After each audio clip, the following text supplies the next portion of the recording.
Cripfoot dancing? At a wedding. Oh, At what? At a wedding. okay. Oh, a wedding? Yes. Oh, that's right, she's, sure.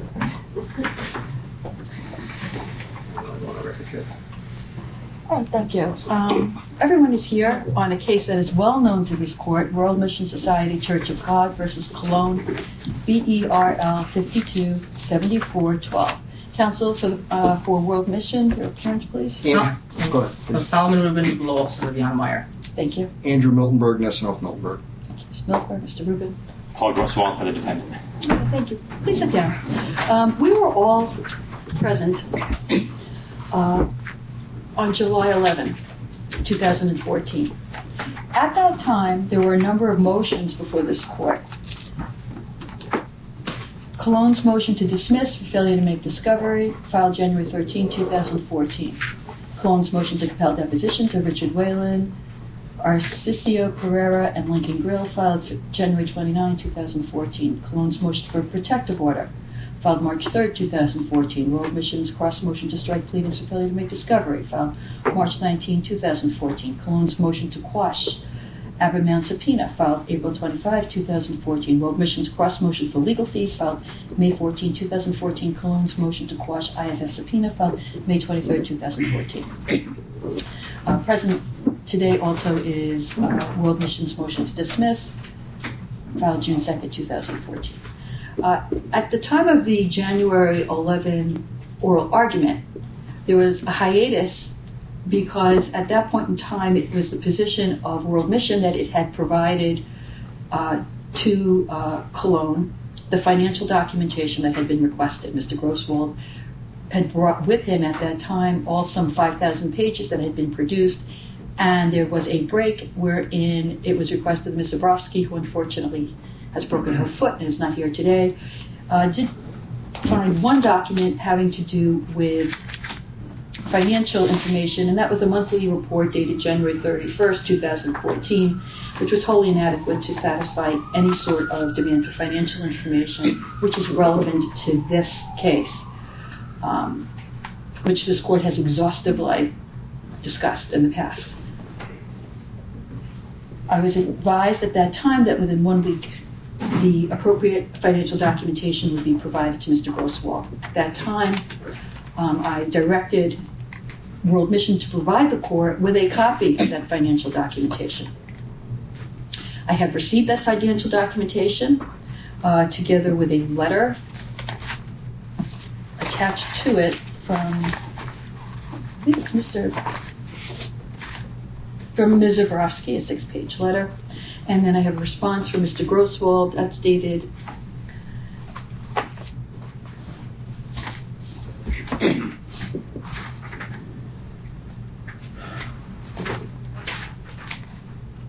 July 28th, 2014. The letter from Ms. Zabrowski is dated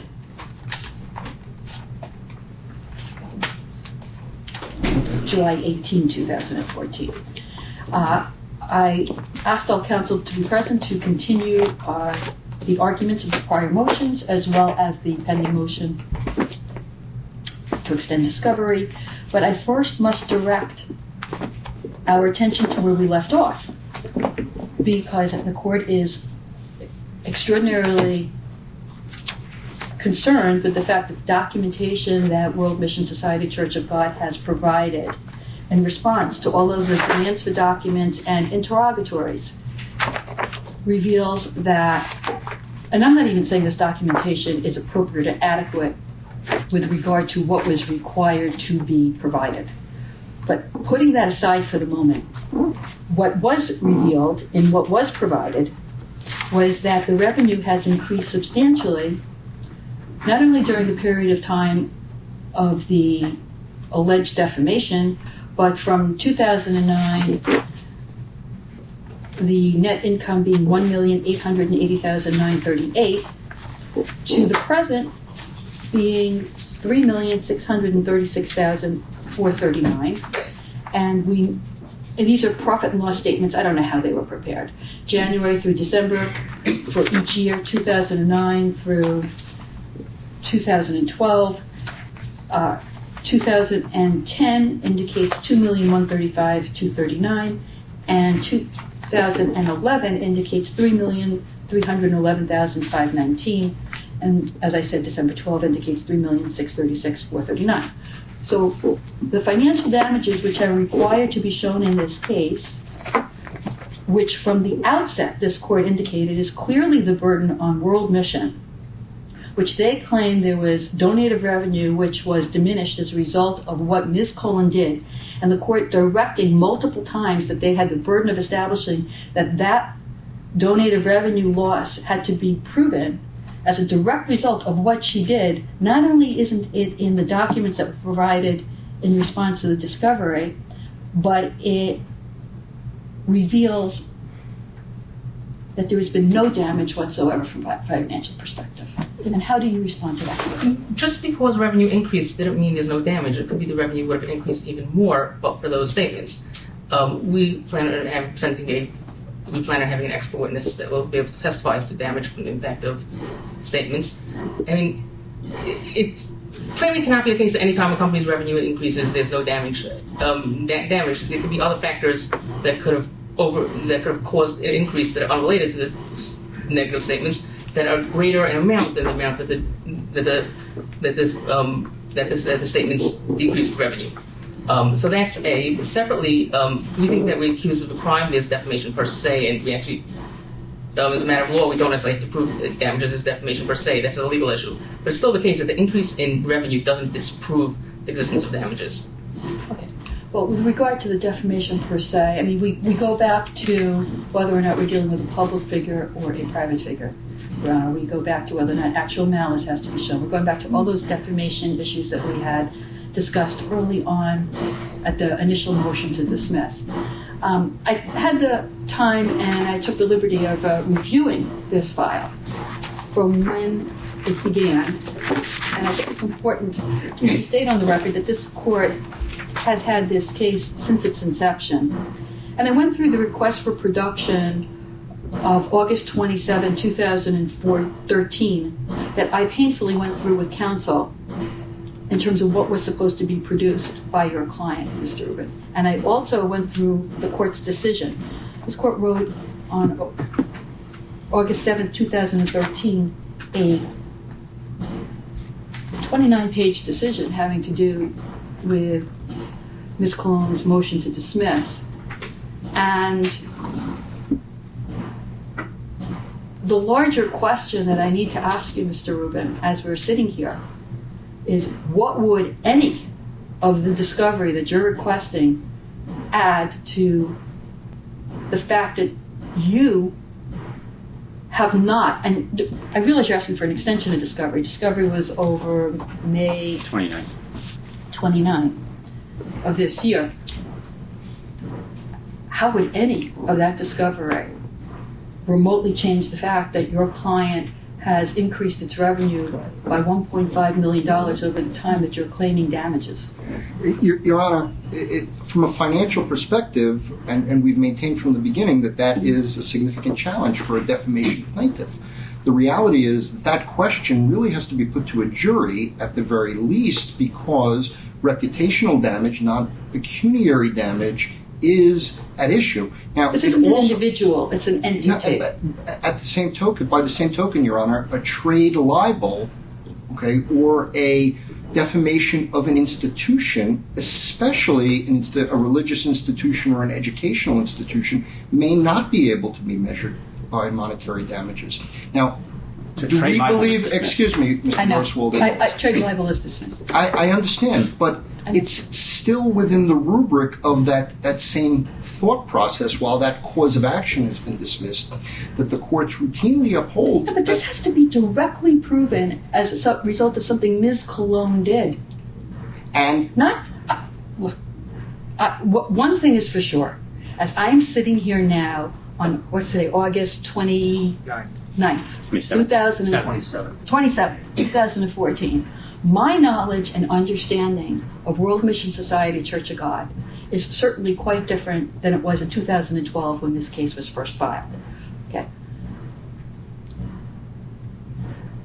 I understand the size of the organization. I understand what it does. I understand its outreach programs into the community. I understand its philosophies as are known to the general public, and I am aware of the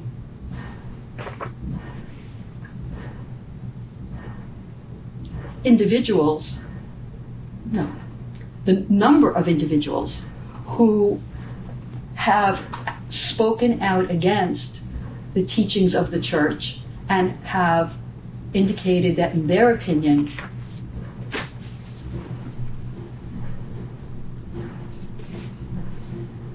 the activities of the church and the methodology of the church and the teachings of the church are not a positive factor. Whether that's true or not is a separate issue. What I am aware of as we're sitting here now, after exhaustive argument and motion practice, that the claim of this case is that Ms. Colón is responsible for economic damage to this multi-million-dollar organization that is countrywide based in South Korea. And after seeing what has been produced in response to the request for production and the interrogatories, which the court was expecting to be exhaustive, is nothing. It is a profit and loss statement prepared by I don't know who, based on I don't know what, showing that the organization has made money. What have we been doing for 2 years? Certainly, as Mr. Rubin suggested, simply an increase in gross revenue does not tell the entire story of any business, any individual, any corporation. And if that were the only measure by which defamation was understood, then there would be no defamation cases necessarily, because there is. Yes, Your Honor. Well, my point is that because of my involvement with the case and what has been provided to the court by way of certification and printouts by Ms. Colón, the amount of negative treatment as to the church is significant, not by Ms. Colón. There is nothing in anything that you have produced to distinguish anything that she did as opposed to the myriad of others who have spoken out against the church. I mean, I'm dealing with a civil case. I'm not dealing with your clients feel badly that this happened or they have been wronged. I understand that. There are lots of religious or political organizations or organizations in general that have negative commentary, which is very painful and maybe hurtful to some of its members. But they don't bring lawsuits. This is called America, and that is what happens in our democracy and freedom of speech. This case from the beginning was brought because of specific actions that Ms. Colón did that the church was going to show brought it damage. I have, in terms of exhibits and certifications, everything that's been provided to date in terms of discovery. And I do believe the court's been overly patient with allowing time and extensions and the ability for World Mission to do what it needed to do to prove its case. Because that's your right. But now, to be given this, I mean, I stopped the last application because I wanted to see what these documents were. This is what I believe the defendant has been waiting for. And then when I actually received this and I looked at it, I was shocked because it shows absolutely no damage, and certainly no damage as it relates to Ms. Colón. And with all due respect, we disagree. I believe that an expert can extrapolate from those numbers the trajectory that the gross revenues were on and where they're at now, and that differential would in fact be prospective from the time that the statements were made and show damages in the form of a decreased revenue. Just an increase in revenue alone is a snapshot that certainly doesn't tell the whole story. And quite frankly, I don't think anyone, and again, I don't know Mr. Dorfman or your accounting or economic background, is expert enough to be able to do that. And that's why, at this point, we think that depositions, or at least an evidentiary hearing with an expert is necessary, because I don't think any of us are able to extrapolate what those numbers should be. If it could have been 5 times what it is now, and maybe it's not because... I mean, in response to what you're saying in the world of hypotheticals, maybe 50 members of the church left the church because they moved. Maybe 50 members of the church stopped giving money because they lost their jobs. Maybe 50 members of the church, on their own, without having looked at anything that Ms. Colón read, decided to leave the church. You're talking in a world of hypotheticals. That's not in a world of one counseling. person leaving the church is too much, especially when it's due to the creation of an entire... You have to prove that. I have nothing. I don't even have a name. I don't even have a name. Okay? So we're here today because I was continuing our discussion of these 7 motions from July 11. Because one of the largest issues had to do with the financial damages. That was clearly set forth in the March 12, 2014 letter to you from Mr. Grosswald in section 6. And the applications that you have made having to do with, actually, it's a motion for legal fees pending, and your motion to strike pleadings for failure to make discovery. We haven't received a single piece of paper in response. Because they don't know what the Defendants. challenge statements are. But Rule 4:10-4 says there's no order to discovery, just because I don't see why. I mean, we plead what the challenge statements are on the pleadings. The fact that we didn't get back this, we didn't produce necessarily all the things in response to the subpoena, I saw the because they things did a that you motion were to quash asking. the subpoena. I saw the things that you were asking for. The argument is, how can they be relevant if they don't know what it is they have to defend? The complaint makes clear what they have to defend.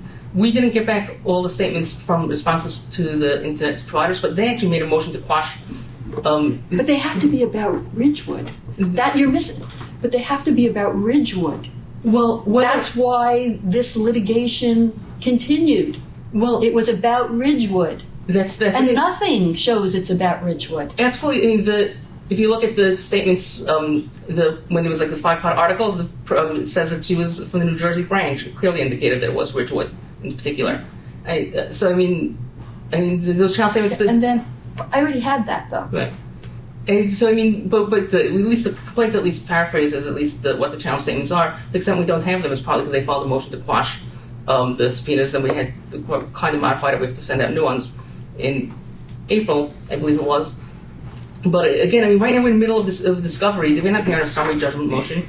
At this. Middle of discovery for what? Your Honor, if I may for 1 second. The law evolved to allow for some mechanism by which an organization or an individual can seek redress for statements that can be disproved, and that's one of the baseline tests for defamation. The statements that we attribute and we believe were made by Ms. Colón about Ridgewood are statements that can be disproved, that are factually untrue. Every statement put out into the world, into the stream of commerce, does not result in hiding behind the First Amendment or wrapping yourself in the First Amendment. And what we've alleged all along is there is a provocation, in this case by Ms. Colón and Ms. Grosswald, for the purposes No, not of... Mr. Grosswald, Ms. Colón. Well, Mr. Grosswald, who recently That's gave not up... in your complaint. I understand, I'm but the dealing case... with what's in front of Well, me. but the case has evolved since then, quite frankly, Your Honor, and our understanding of what's been happening on the other side of the equation has evolved since the case has begun. You can't... And the courts across the country have understood this, and that's why the law of defamation has evolved, that you cannot create an issue, provoke a response that is something that can be disproven factually, and then get away with it, be hiding behind the First Amendment, and then use that to vault your own personal interests. This is not an intellectual debate. It never has been for the defendant, and that's why there are 3 other cases. You can't be an expert on something unless there's a problem, and the problem can't be resolved unless there are cases. And what this court has seen since the first time we've been in this courtroom is Mr. Grosswald do exactly that with Ms. Colón. Create a need, come to the rescue, and then go to talk about it. We have a protective order. No one's talking about anything. Well, that's not exactly... So that issue is contained. That was one of your concerns. Court listened. Court granted your application. Nothing that goes on here is on the internet. That doesn't stop Mr. Grosswald from having started other cases and speaking about... I have no control over that. I understand. But what Your Honor does have control of is understanding the context by which we're here today. And that context, the scope of that, has become much grander, unfortunately. So there must be some redress for these types of things, and the courts have... The case you're talking about isn't the case that's before this court. You're talking about some very emotional concepts, which are not part of this case. I know, with all due respect, I don't believe they're emotional. I believe that they're very real, and while they may have a visceral initial response, they are real concepts that the Supreme Court of the United States and the courts of every jurisdiction have recognized. There is a mechanism, and the courts contain it, for redress for these types of things. But you still have certain elements of proof. Your case has to be against Ms. Colón. It could be $1 of damages. It absolutely could be. And that doesn't mean that there haven't been damages. The loss does not have to... But in terms of even getting there, I've read everything. And I refreshed my memory and everything. Part of what was going on here, because at the time I was deciding the motion to dismiss the issue of public figure, private figure. I mean, for you to suggest now, with what has gone on and what the court is aware of, that World Mission Society Church of God is a private figure, are you still going to be arguing that? No, Your Honor. Okay, you can be arguing it's a public figure, right? It's a public figure. I don't know that it lends itself, and I'm not going to commit to one or the other, because I think there is case law that shows that for a religious institution or an organization, it's not necessarily public, because we're not talking about... Is the Catholic Church a public figure? The Catholic... Of course they are.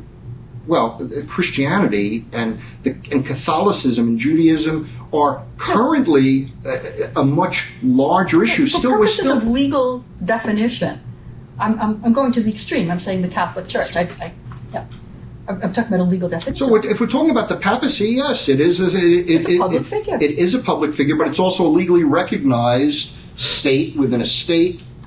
We're not talking about here. We're talking about an idea, okay, and we're talking about the specific location within which this idea, this religious, and I even am loath to call it an idea, this belief is practiced.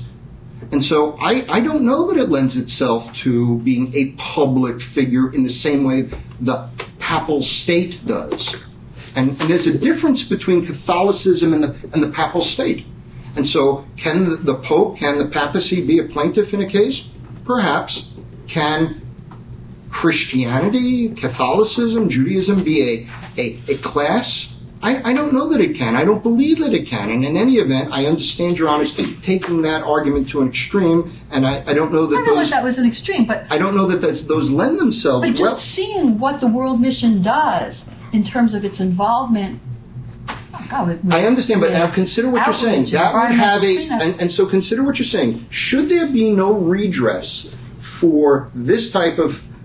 what we believe are matters that can be factually disproven, it would have a chilling effect on any organization's desire to be part of a community. And that's why the law has developed in this way. If the answer is that because they're doing outreach, because they're doing wonderful things within the state of New Jersey that have been recognized up and down the political line, Correct. if because of that, Yeah. they lose the right to be a plaintiff. No, they didn't say that. I Well- said they're a public figure. Well, but you haven't, let me finish. They They lose the lose right to the be a right, plaintiff. well, they do in this type of case, if you're saying that everything, let's work backwards from Your Honor's analysis.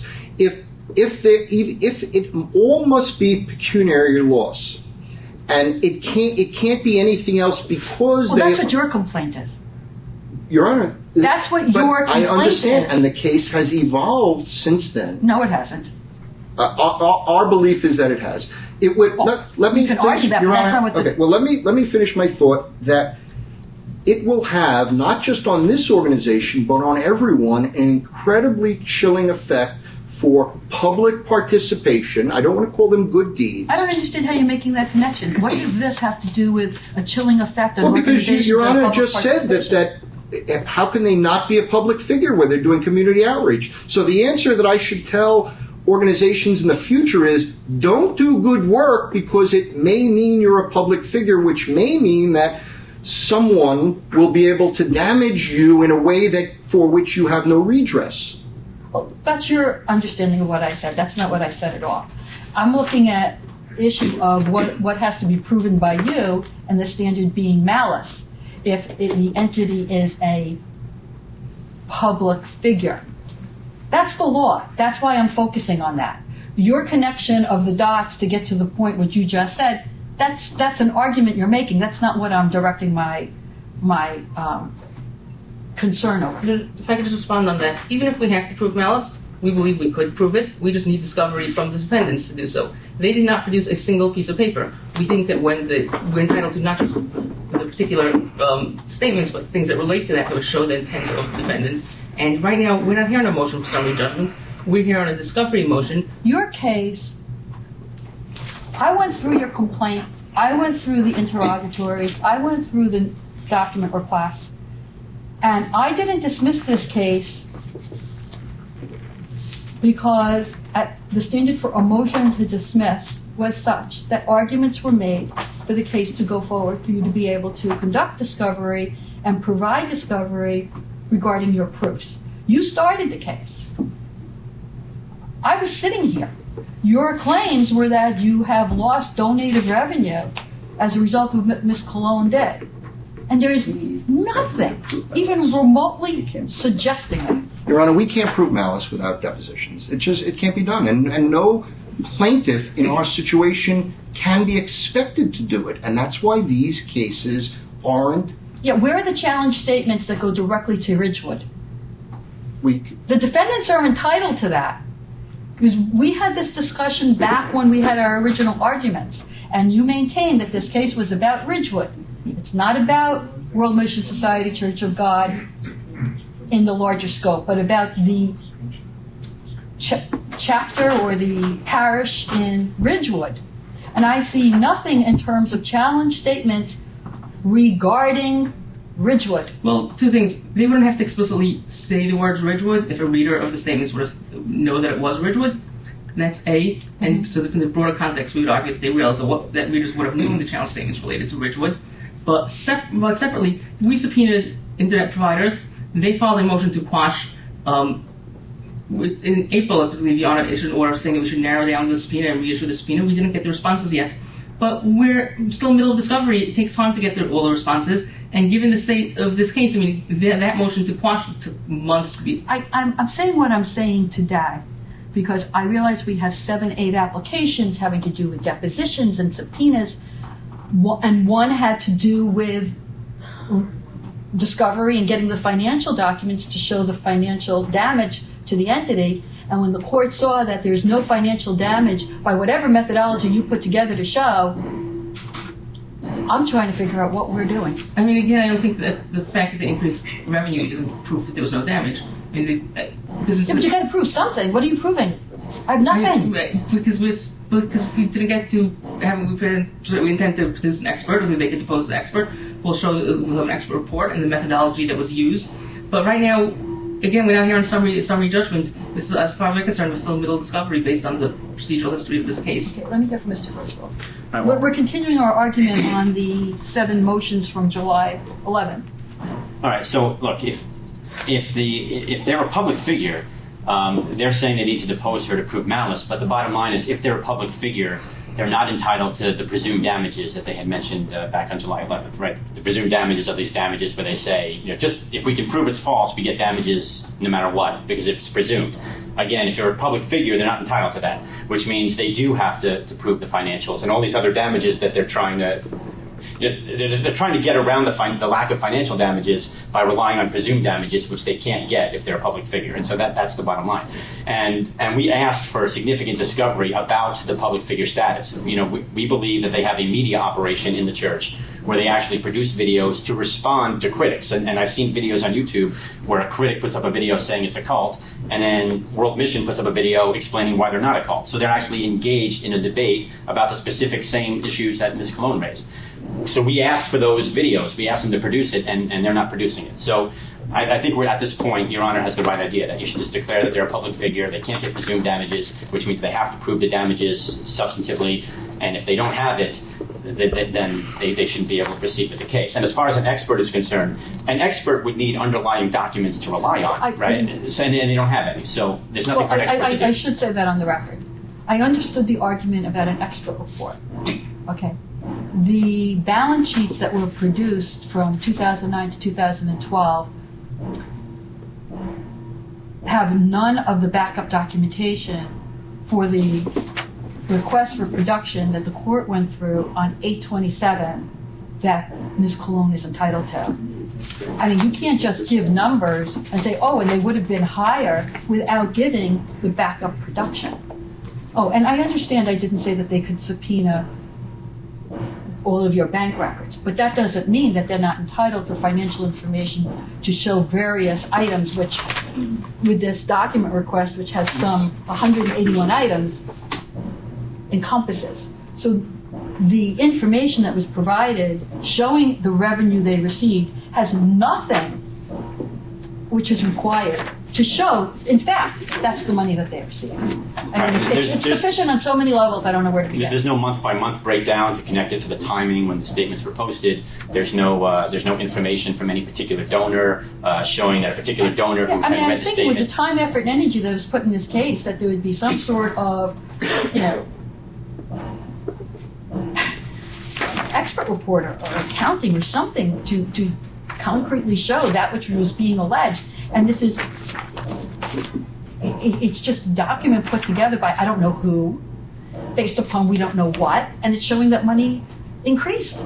So this is rather astonishing to the court, and that's why I called in today to go through this. I mean, I don't see the purpose in going through whether or not the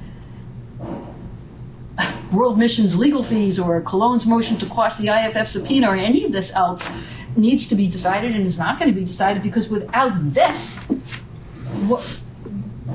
there is no basis for going forward. And I say we move to the summary judgment stage. I mean, if this is the response. I gave World Mission another week to come up with the documents that they say they produced in the 5,000 page production, to show, okay, where is this financial information? Where is the financial proofs? And then when I received this, it was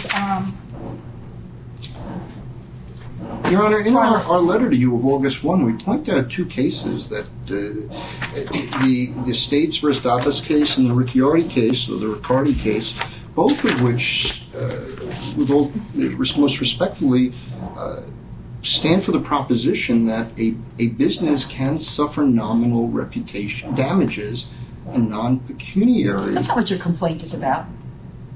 That has never been what your complaint is about. It also wasn't disclosed in response to the interrogatory, where we asked for every category of damages to be disclosed, and that wasn't disclosed in response to that either. I remember clearly what this case began as and what it was about and what the discovery was about. And so to now say that if they only lost $1 because Your Honor, but that's the law, number one, and what you're suggesting. Where's the dollar?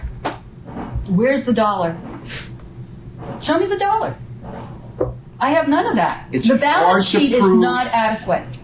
Okay, I don't know who put that together, but this is the real world I'm living in, okay? And this is Superior Court of New Jersey, and if there's going to be financial documentation provided, I know what financial documentation is, and someone putting together a balance sheet based on nothing that I can see isn't a balance sheet at all. Okay, So there Your Honor, isn't any we've retained financial an information expert, given. and Oh, really? And what's the expert going to make his opinion on? Anything the expert makes his opinion on, or she makes her opinion on, those documents have to be produced in discovery. an Where are they? And Your Honor, that goes to what I said before, that an expert can draw different conclusions that I, Mr. Rubin, Mr. Grosswald, and perhaps everyone else sitting here right now, cannot draw. I'm not an economist, and I'm not an economic I've been forecaster. involved in litigation for over 30 years. The expert can only draw its opinion based upon the documentation that's been provided in discovery. There is none. Your Honor, most respectfully, I disagree. A wood expert could tell you something about that panel that I can't. Okay? And just because we see what appears to be a But veneer before the wood expert gives the opinion, all the discovery about that piece of wood it's will right have here. to have been provided. I could find someone in the courtyard working outside who could walk in and say, yeah, I see what kind of wood this is, and we can't. And the documentation is there in front of you.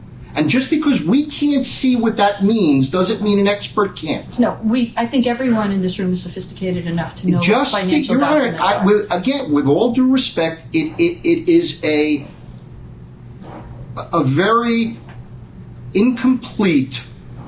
Where is the basis for this expert to say that there's been a loss in donated revenue? Because they Where in all the discovery that you've given? An expert should be able to, will be able to forecast based on a trajectory over a period of time where the gross revenues should have been by forecasting. That's what we listen to every day on the stock market. The same people looking at the same information, coming to multiple conclusions. Again, how is this expert, because this is really stretching the imagination now, how is this expert going to differentiate any opinion that expert may give that donated revenue is down because of something Ms. Colón did, as opposed to what 200 or 300 or 400 other critics of the church have done? Fair enough, and that's why there are Daubert hearings in New York, and that's why, or Daubert, and that's why there is a battle of experts at times. And that's why, if you pick up the Wall Street Journal and the New York Times, you could see dozens of opinions on where, and I'm only using this as an example, where the stock market's going, where the economy is going. And once again, I believe confidently that an economic forecaster or a forensic business expert can look at those same numbers and... Based on what? What are those numbers based on? Whatever those numbers are, I don't understand why you don't understand what I'm saying. Your Honor, I completely I have no understand. backup documentation for one of those numbers, okay? I don't have to be an accountant to know that when you have expert testimony in a case such as this with financial damages, the documentation upon which an expert relies has to be produced in discovery. We believe it has. Okay. I respectfully disagree. Okay. Okay.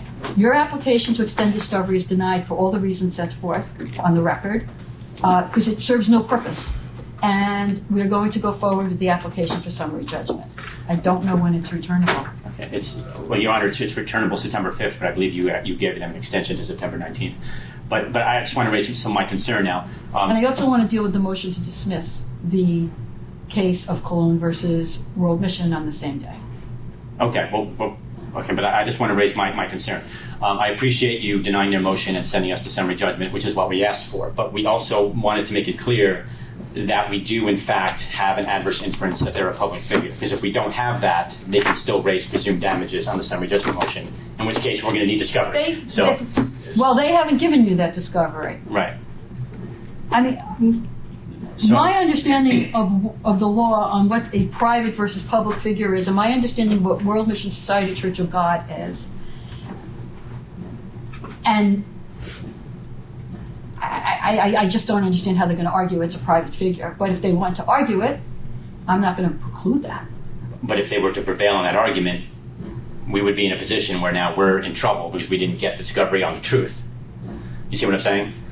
Like if you were to be convinced on summary judgment that they are a private figure, and then they're allowed to raise presumed damages, they can survive summary judgment and go to trial.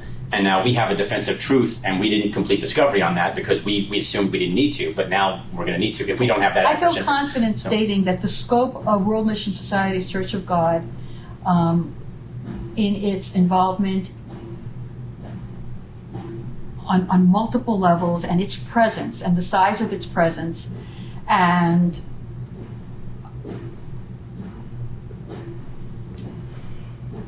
its outreach programs, as well as the list of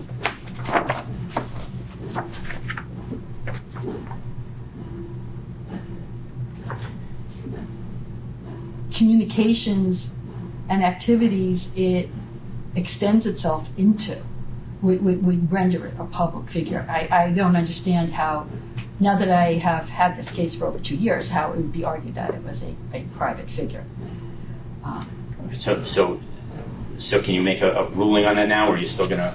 Your Honor, with all due respect, we want an opportunity to brief that. I want an opportunity to disprove your present thought process. Allow me to have that time to persuade you that with respect to religious institutions that are located or situated like the church, like the plaintiff in this case, that there's a greater analysis that we all need to tap. Can I make a proposal? Okay, so it's part of their let me motion. just make a proposal. Okay, so the plaintiff will be allowed to raise the private figure issue on summary judgment, but if the court were to decide that they are a private figure, that should be deemed an exceptional circumstance that would justify reopening discovery. Does that seem reasonable? How are you arguing they're a private figure? We all know what private versus public means, and we know the facts of this case. I'm not prepared to do that today, Your Honor. That issue isn't currently before the court. I understand why Mr. Grosswald's raising it. And there was, give me an opportunity to persuade you otherwise. I think I'll be able to.